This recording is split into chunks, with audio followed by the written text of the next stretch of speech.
మాతృదేవోభవ. ఆదిశక్తివీవు అమృత వర్షిణివీవు తలపులోన జ్ఞానధారవీవు ధారకొండ మీద దర్శనం మీజవే తలుపు తీయుమమ్మా తలుపులమ్మా తలుపు తీయుమమ్మా తలుపులమ్మా. ఏబిఎన్ ఆంధ్రజ్యోతి ప్రేక్షక మహాశయులందరికీ నవజీవన వేదం అనే కార్యక్రమంలో 842వ భాగానికి స్వాగతం పలుకుతున్నాం. యాగము వీర సైనికుల త్యాగము ప్రాణ సమాన సంస్కృతి త్యాగము మంచు ముక్కలకు అంకితమైన ప్రియానురాగపున్ భోగం జాతి గువ్వకై పొంగిన కండలనిచ్చు ఆ శిబి త్యాగము మౌనపానమున అచ్యుతమైన ప్రశాంతి నందెడిన్ మౌనపానమున అచ్యుతమైన ప్రశాంతి నందెడిన్ యాగము. వీర సైనికుల త్యాగం యాగంతో సమానం. మన ప్రాచీన రాజులు యుద్ధాన్ని యజ్ఞంగా భావించారు. యజ్ఞం కోసం యుద్ధం చేస్తే అలాగా. జీవితాన్నే క్రీడగా భావించారు. ఇవాళ క్రీడల కోసం పోరాటాలు జరుగుతున్నాయి. జీవితాన్నే ఒక ఆటగా భావించారు. జీవితాన్ని క్రీడగా భావించారు. యుద్ధాన్ని సైతం క్రీడగా భావించారు. ఇప్పుడు క్రీడ కోసం యుద్ధాలు జరుగుతున్నాయి. వారికి ఇచ్చారు, వీరికి ఇవ్వలేదు, తొర్రి తొండి కొర్రి అంటూ. ఆటలో గెలిస్తే పెద్ద ఏదో ఆకాశం ఎక్కినంత సంబరం, ఓడిపోతే ఇంక వెంటనే ఆత్మహత్య. జీవితాన్నే ఒక ఆటగా తీసుకోబోయా, గెలిచినా ఓడినా అంటే ఆటల్లో గెలుపును కూడా తీవ్రంగా తీసుకుంటే అలాగా. ఇక్కడే ఉంటుంది వేదాంతం అంతా. జీవితం మొత్తం ఒక క్రీడ అన్నారు. యుద్ధం చేస్తే క్రీడగా భావించారు. ఎవరో గెలుస్తారు, ఎవరో ఓడుతారు, ఏముంది లేని చాలామంది అన్నారండి. చివరికి మనం ఏదో రాక్షసుల కింద భావించే జరాసంధుడు కూడా అన్నాడు, నరకాసురుడు అన్నాడు, ఆ మాట కంసుడు అన్నాడు, రావణాసురుడు ఎంత వేదాంతం చెప్పాడు, హిరణ్యకశ్యపుడు ఎంత వేదాంతం చెబుతారండి బాబు.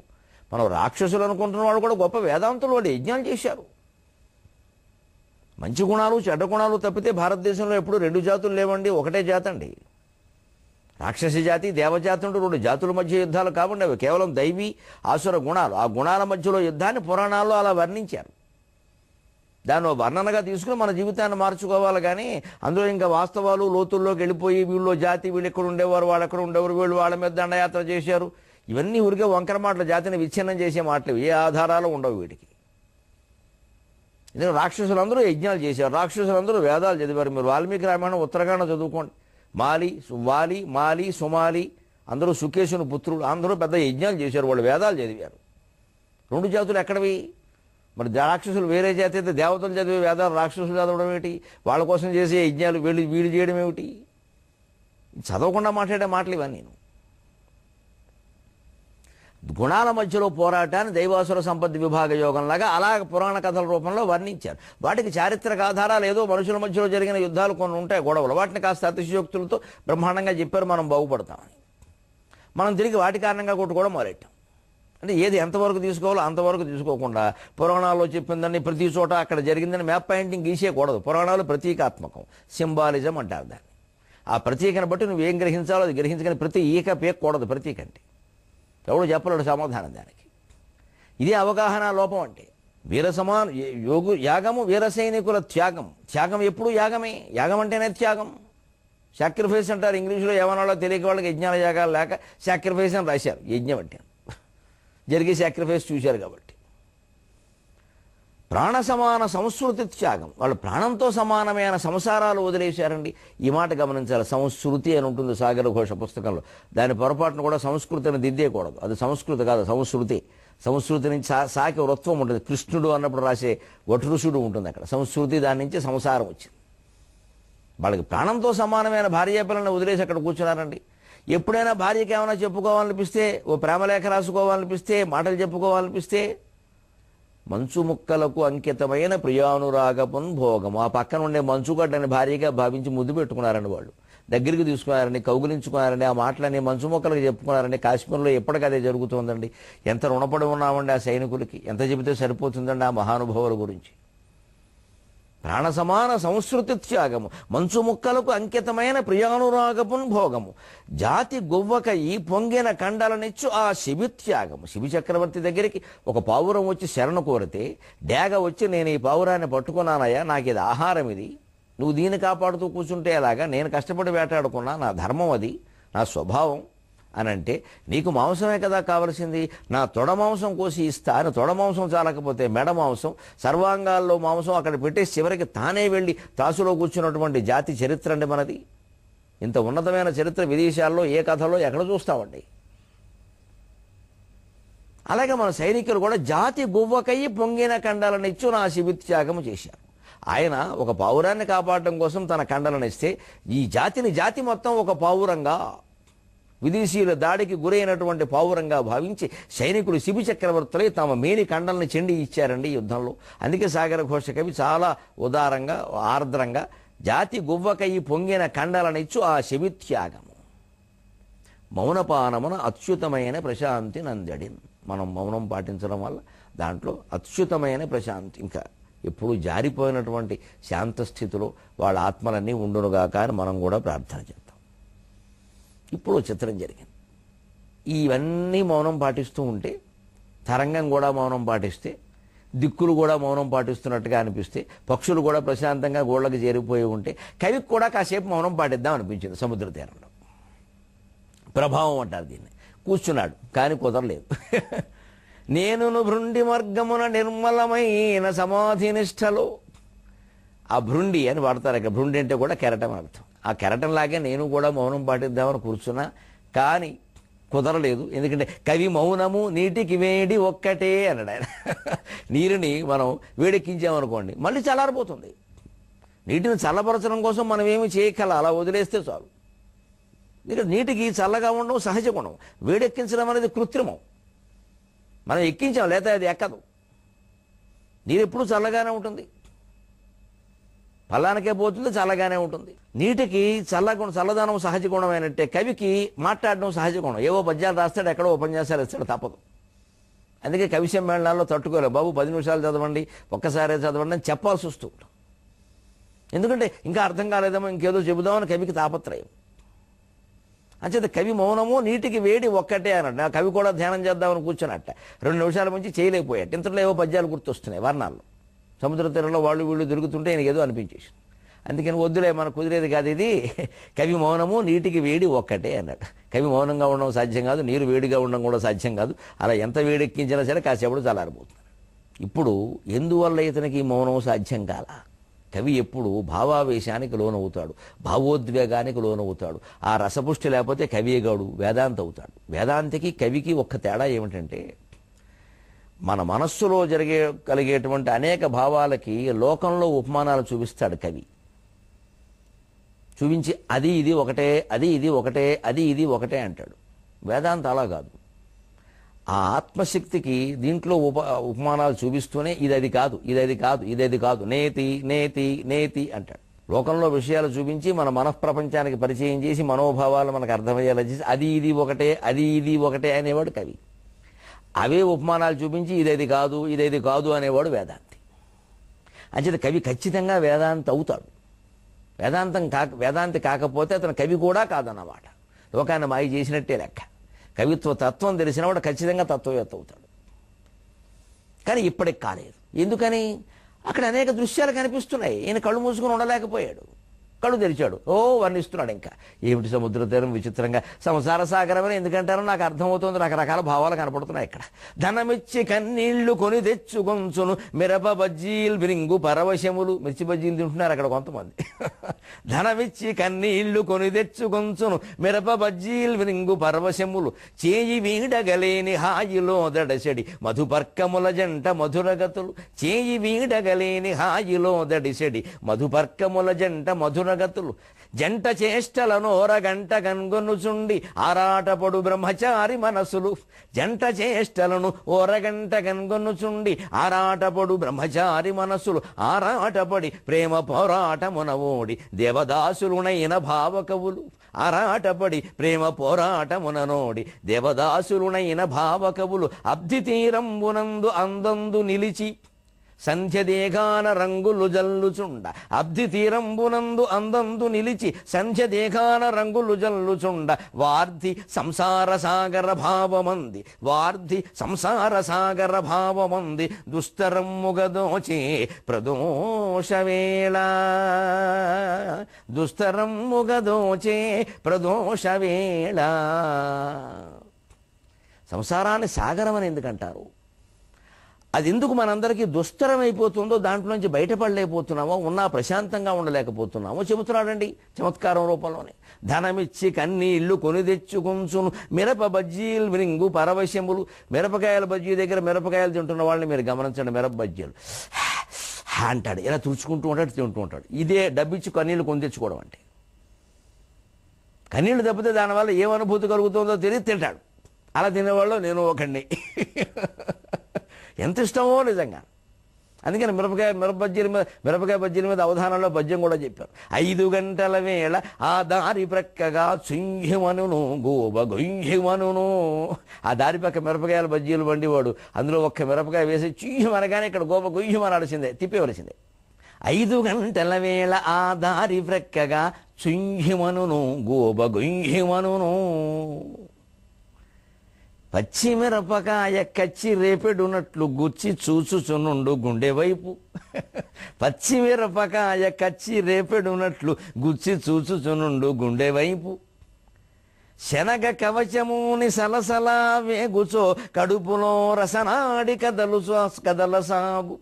శనగ కవచముని సలసలా వేగుచో కడుపులో రసనాడి కదల సాగు. ముక్క కొరికినంత ముల్లోకముల యాత్ర చేత పైసాలేక చేయగలడు. ముక్క కొరికినంత ముల్లోకముల యాత్ర చేత పైసాలేక చేయగలడు. ధనము వెచ్చించి కన్నీళ్లు కొనగజేయు మిరప బజ్జీల రుచిని మరువలేను. ధనము వెచ్చించి కన్నీళ్లు కొనగజేయు మిరప బజ్జీల రుచిని మరువలేను. ఒక్కటో రెండో మంచిదే, ఒక్కటో రెండో మంచిది, ఎక్కువైన సచిను టెండూల్కరుడు మాకు సాటిరాడు. ఎక్కువ తింటే ప్రమాదం ఏమిటంటే ఇంకంతే, పడగదికి మరుగుదొడ్డికి పరుగో పరుగు పరుగో పరుగు. టెండూల్కర్ కూడా అన్ని పరుగులు తీయలేడు. ఎంత తత్వం ఉందండి మిరపకాయ బజ్జీల్లో. 5 గంటల వేళ ఎవరైనా కార్యాలయం నుంచి ఇంటికి బయలుదేరుతూ ఉంటే అక్కడ మిరపకాయ బజ్జీలు అక్కడ చీమని వినపడగానే తిప్పేస్తాడు. వెంటనే అబౌట్ హ్యాండ్ తిప్పేస్తాడు, అటువైపు తిప్పేస్తాడు స్కూటర్. తినే పెడదాం ఏమైనా సరే అంతే. అది చుయ్యమంటుంది, ఈయన గుయ్యమంటుంది. గోబా వెళ్ళిపోవలసిందే. ఆ పచ్చిమిరపకాయ వాడు ఆ బుట్టలోంచి అలా జంగిడీలో ఉంటుంది, దాంట్లోంచి ఇలా తీస్తూ ఉంటే ఏదో గుండెల్లో మన్మథ బాణంలాగే గుచ్చుకుంటుంది. ఏమిటో వెళ్ళిపోవాలంతే ఏమైనా సరే. నిన్న తిన్నాం కొంచెం కడుపులో ఉంటూనే ఉంటుంది. జీవితం శాశ్వతమా అంటాడు ఇక్కడ వేదాంతం చెబుతాడు. ఆ రుచి.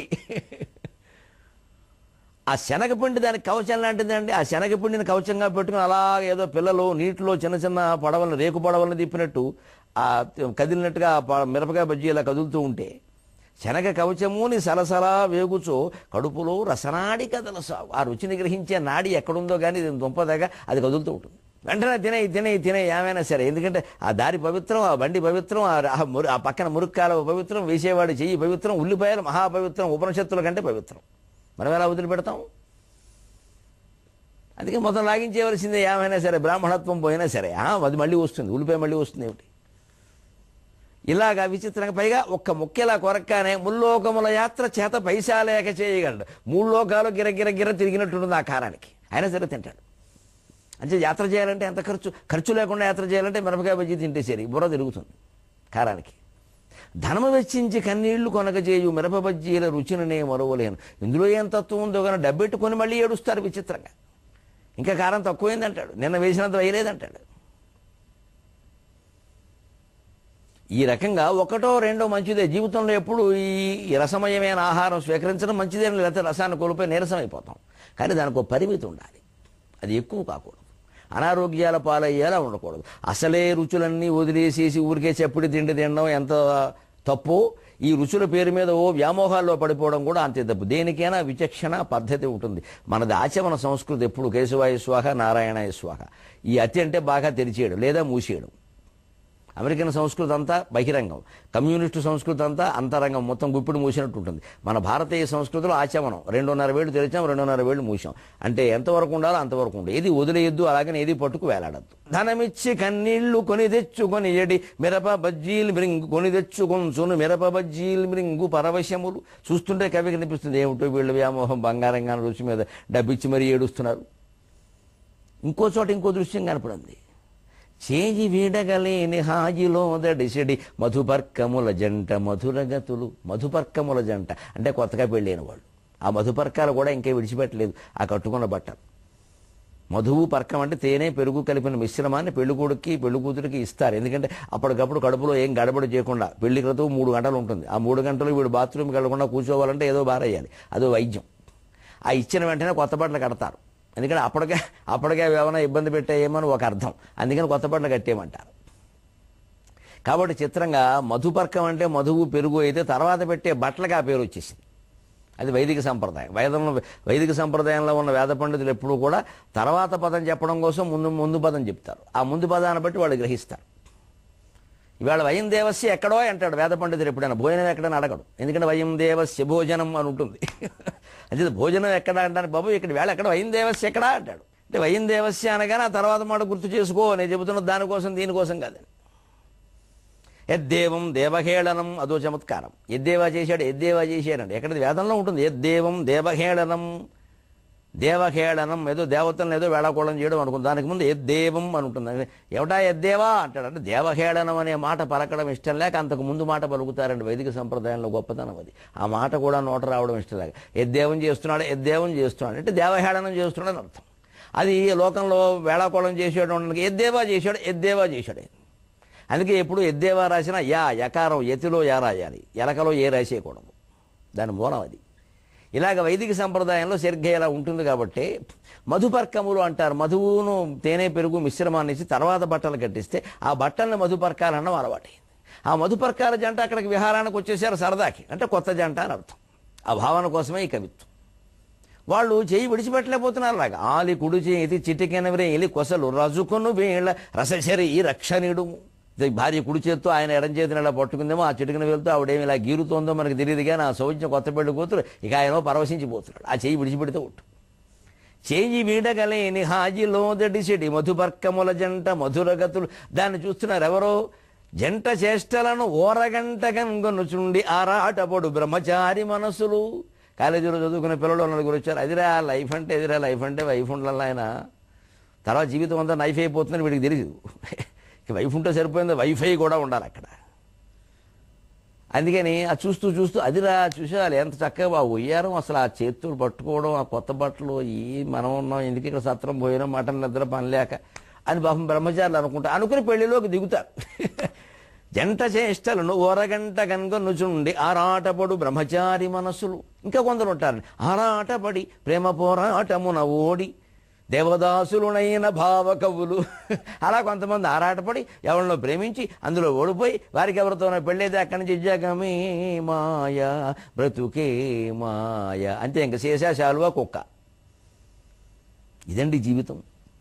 ఇన్ని దృశ్యాలు పరవశించేవాళ్ళు, ఆనందించేవాళ్ళు, చేతులు విడిచిపెట్టలేని వాళ్ళు, వాళ్ళని చూసి మనం కూడా ఎలా ఉంటే బాగుండని అనుకునేవాళ్ళు, అలాగే అనుకునే ప్రయత్నం చేసి దెబ్బతిన్నవాళ్ళు, ఇన్ని దృశ్యాలు కలిపి ఎలా కనిపిస్తున్నాయంటే అక్కడ అబ్ధి తీరమునందు అందందు నిలిచి.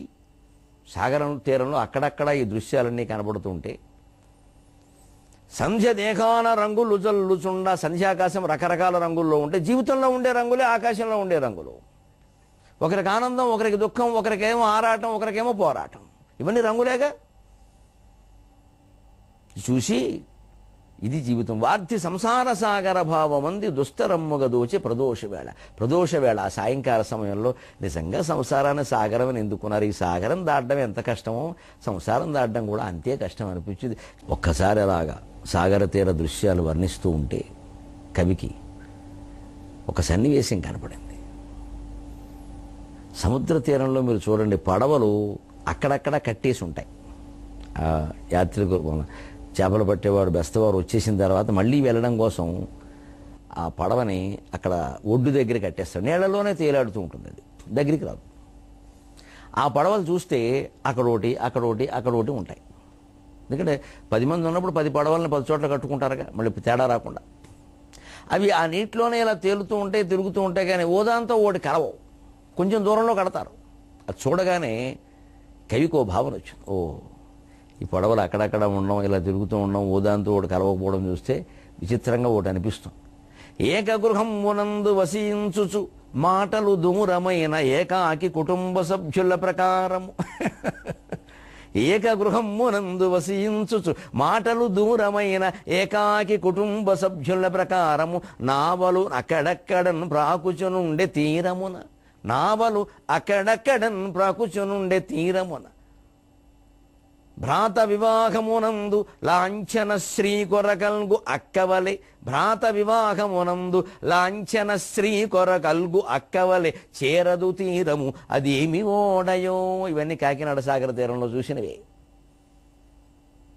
ఆ చూసిన దృశ్యాన్ని దాని జీవితంతో పోల్చి వర్ణించడమే కవి లక్షణం అండి. మన మనస్సులో ఏదో వియోగం అనిపించదు, ఒకచోటే ఉండి మాట్లాడుకోకపోవడం అదో భావనకి ఆ పడవల సంకేతం, ఉపమానం అన్నమాట.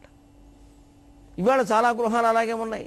వీరో గదిలో ఉంటారు, వారో గదిలో ఉంటారు, కలవరం మాట్లాడుకోరు. అసలు ఒక సోఫాలో కూర్చున్న వాళ్ళు మాట్లాడుకోవట్లా. ఈ ఫోన్లు వచ్చాక, ఈ స్మార్ట్ ఫోన్లు వచ్చాక సోఫాలో ఈ చివర ఆయన, ఆ చివర నేను, నీ దారి నీది, నా దారి నాది, ఇద్దరిది గోదారి అయింది.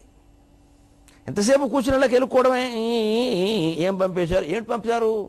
కూర్చున్నది భార్యాభర్తలా, అన్నదమ్ములా, తల్లి బిడ్డలా, మాట్లాడుకోరా? ఇవి వెతుకుతూ కూర్చుంటారా? ఎంత దరిద్రం చేసుకుంటున్నామండి జీవితాన్ని. ఇక్కడ ఎదురుగా ఉన్న వాళ్ళతో మాట్లాడటం కంటే ఎవడో పంపినవి మనకు ముఖ్యమా?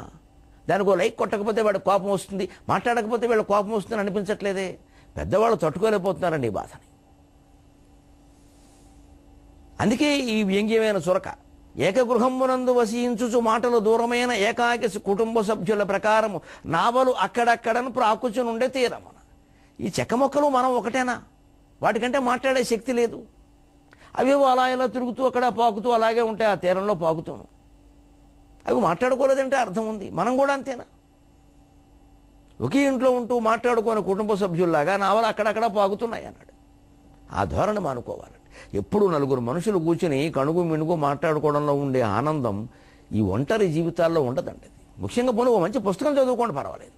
అయ్యో నేనేదో మంచి గ్రంథం చదువుతున్నాను, దానివల్ల జ్ఞానం వస్తుంది, అది వేరే విషయం. అది కూడా ఎప్పుడూ మంచిది కాదు. కాస్త మాట్లాడుకోవాలి, భార్యాభర్త అన్నాక, తల్లి పిల్ల అన్నాక. ఎప్పుడు చదివితే పిచ్చెక్కుంది కూడా. అలా చెప్పలేదు ఎవరు. జీవితంలో అన్నిటికీ సమప్రాధాన్యమే ఇవ్వమన్నారు. సమ అంటే దేనికి ఎంత ఇవ్వాలో అంత. ఒక విద్యార్థి దశలో మనం చదువుకి ఇచ్చే ప్రాధాన్యం వేరు, ఒక పెళ్ళైన కొత్తలో ఆ చదువుకి ఇవ్వాల్సిన ప్రాధాన్యం వేరు, పెళ్ళైన తర్వాత 10 ఏళ్ళు, ఒక 60 ఏళ్ళు వచ్చాక మళ్ళీ చదువుకి ఇవ్వాల్సిన ప్రాధాన్యం వేరు, లేదు కళ్ళు కనపడిన పరిస్థితుంటే ధ్యానానికి ఇవ్వాల్సిన ప్రాధాన్యం వేరు. ఎప్పటికప్పుడే జీవితంలో ప్రాధాన్యాలు మారిపోతాయి. ఆ మారిపోవడమే జీవితం. అదే సంచదేహాన రంగులు, అదే సంసార సాగరం, అదే 7 రంగుల జీవితం. మొట్టమొదటి నలుపు నుంచి తెలుపులోకి వెళ్ళాలి, మృత్యువు నుంచి అమృతంలోకి వెళ్ళాలి, అసత్తు నుంచి సత్తులోకి వెళ్ళాలి. అసతోమ సద్గమయ, తమసోమ జ్యోతిర్గమయ, మృత్యోర్మ అమృతం గమయ. మధ్యలో 7 రంగులు దాటాలి. ఆ విచక్షణ ఉంటే జాగ్రత్తగా దాటగలుగుతాం. దేనికి ఎక్కడ ఎంత ప్రాధాన్యం వేయాలో అంతా ఇచ్చేస్తాం. భార్య కాఫీ పట్టుకొస్తే వెంటనే కూర్చో కబుర్లు చెప్పమని అనాలి. అంతేకాని ఆవిడ దారిని ఆవిడ వంటింట్లో, ఈయన దారిని ఈయన టీవీ చూస్తూ కూర్చున్న కాఫీ ఎందుకు? కాఫీ చిన్నబోదా?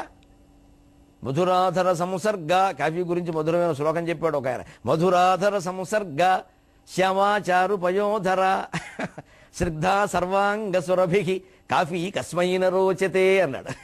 చక్కని యువతతో పోల్చాడు కాఫీని. సరదాగా మజా కోసం చెబుతున్నా, కాఫీ తాగేవాళ్ళ ఆనందం కోసం. మధురాధర సంసర్గ, కాఫీట మధుర అధర సంసర్గ. ఇప్పుడు ఇలా పెద్ద అని తాగడం అక్కడ పెట్టాం కదండి, ఒక చుక్క తాగాలి, అలా పోసేసుకోకూడదు. మంచినీళ్ళు లేటి, కాఫీ వేడిగానే ఉండాలి, ఒక చుక్క తాగాలి. సిప్ చేయడం అంటారు చక్కగా ఆంగ్లంలో కూడా. అదే మధురమైన అధర సంసర్గం కలిగి ఉందండి. శ్యామ చారు పయోధర, శ్యామ నల్లగా ఉందండి, కాఫీ నల్లగానే ఉంటుంది. చారు పయోధర, మంచి పాలన ధరించిందండి. పయస్సు అంటే పాలండి, పాలు మరి లేకపోతే కాఫీ ఏమిటి? పయోధరం అంటే పాలు అని అర్థం ఉంది. పాలన ధరించిందండి, పాల గ్లాస్ అన్నమాట. పయోధరం అంటే పాల గ్లాసును కూడా అనొచ్చు. స్నిగ్ధ, ఎంత స్నిగ్ధ, ఆ స్నేహాన్ని కురిపించే విధంగా పొగస్తూ ఉంటే ఆ ఫిల్టర్ కాఫీ రుచి అసలు అది ముక్కులు పట్టేస్తున్న వెంటనే అబ్బా వెంటనే వాసన వస్తుంది, సుగంధం వస్తుంది, ఇంకా ఆలస్యం చేస్తున్నాయి అంట. శ్రద్ధ, అసలు అది ఎంత బాగుంటుందండి. అసలు ఆ గ్లాసు శుభ్రంగా మరకలు లేకుండా తుడిచి ఆ స్టీలు గ్లాసులో ఇస్తే బ్రహ్మాండంగా ఉంటుందండి. సర్వాంగ సురభి, దాని అన్ని అవయవాల నుంచి ఆ గ్లాసు నుంచి ఒక దివ్య సుగంధం వస్తుందండి. అటువంటి కాఫీ కస్మైన రోచితే అని వేద పండితుడు రాసిన శ్లోకం ఇది. ఎవరో తెలియదు కానీ రాసిన వారికి మహా నమస్కారం. అటువంటి కాఫీ రుచించిన వారు ఎవరండి?